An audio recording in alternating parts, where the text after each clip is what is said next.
Where is Madalina Cojocari, and who was responsible for her disappearance? This case is literally keeping me up at night. I can't stop thinking about it. There are so many strange details, and a lot of things just don't make sense. The more I research this case, the more confused I become. Here's my entire breakdown, research, and analysis of the case. Madalina Cojocari was 11 years old when she disappeared sometime between November 21st and November 23rd, 2022. Both of her parents, Diana Cojocari and Christopher Palmater, failed to report her missing for 22 days. Madalina was last seen on November 21st, when the school bus's onboard surveillance camera captured her getting off at her regular bus stop outside her home. This is the last independently confirmed sighting of her by anyone outside her immediate family. Madalina Cojocari officially stopped attending school on November 22nd, the Tuesday right before the Thanksgiving holiday break. When classes resumed on November 28th, her unexcused absences mounted, triggering automatic truancy warnings. When school staff first made contact with the mother, Diana, she kept telling them over the phone that Madalina was sick. As the weeks dragged on, the school guidance counselor and the school resource officer realized the medical excuse was stretching far beyond realistic limits. On December 12th, school staff made an unannounced home visit to drop off an official truancy warning packet. The counselor knocked on the front door, but no one answered, so they left the formal truancy warning packet directly at the front door. Because of that warning that was left at the front door, Diana knew things were escalating and that law enforcement was likely going to become involved. She called the school guidance counselor back on December 14th and desperately tried to buy more time. The counselor adamantly demanded to see Madalina. Diana lied and promised she would physically bring her daughter to school the next morning. When she showed up on December 15th, alone without Madalina, she finally confessed that she had no idea where her daughter was. She stated she hadn't seen Madalina since the night of November 23rd. This led the school to contact law enforcement. Detectives arrived at the school, took the mother into official custody for interrogation, and formally opened the missing child investigation. The mother's role in this case is so suspicious and strange that it's hard not to think she was responsible for her daughter's disappearance. Diana claimed that she and Christopher Palmater had a severe argument after they went to bed on the night of November 23rd.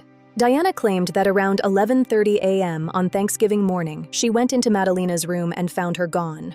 She told detectives she didn't report Madalina's disappearance sooner because she feared it would cause severe conflict with Christopher. She painted a picture of a volatile household and claimed she was deeply afraid of how he would react if law enforcement swarmed the house. She later said that she believed Palmater was actively putting the entire family in danger.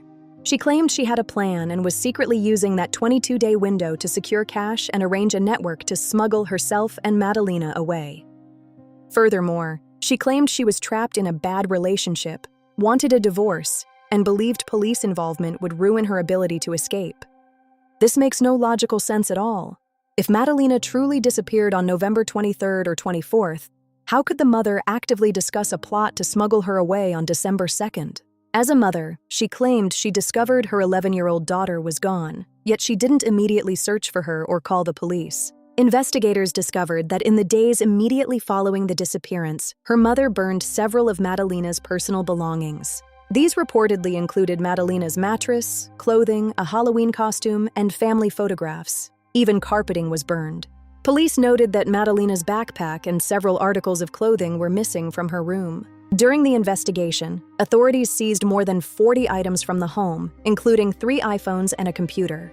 On December 2nd, Diana texted her cousin, Octavian Sibanu, saying she urgently needed to speak with him, signing it from myself and Madalina. Surveillance footage from Sugar Mountain on December 4th showed a young girl and an adult man physically consistent with Madalina and Octavian. Investigators considered the possibility that Diana may have smuggled Madalina to relatives or another third party before she was reported missing. When interviewed, Octavian stated that Diana had been planning to leave the U.S. because she claimed they were in danger from a third party. Investigators found receipts showing Diana had wired thousands of dollars to a priest and her mother in Moldova. Christopher Palmater's actions were also heavily scrutinized, especially his trip to Michigan shortly after Madalina vanished. On Thanksgiving morning, Christopher drove from North Carolina to Lansing, Michigan, a round trip of roughly 1,500 miles. He returned in just over 48 hours, claiming he went to visit family and retrieve winter clothing for Madalina. Investigators used federal resources, including cell tower pings and GPS location history, to verify his timeline. His relatives in Michigan confirmed his arrival and stated that Madalina was not with him. Recorded calls also showed no sign of hiding her. Diana alleged that Christopher trafficked Madalina for $5 million, but investigators found no evidence of large suspicious deposits. Christopher searched Google for truancy laws and penalties in the days before Madalina was reported missing. On December 13th, he sent Diana a text message advising her to tell the school they were transitioning Madalina to homeschooling. Despite extensive searches by dive teams and K-9 units around Lake Cornelius, no physical forensic evidence of Madalina has been found.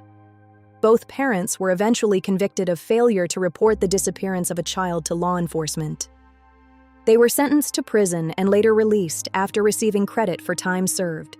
Madalina's disappearance remains unsolved. Detectives discovered that Madalina had been secretly communicating with someone on a hidden Samsung smartphone via Discord. The account had 37 unread messages that accumulated around the time she disappeared. The content of those messages has never been made public. After spending hours researching this case, I feel like I have more questions than answers.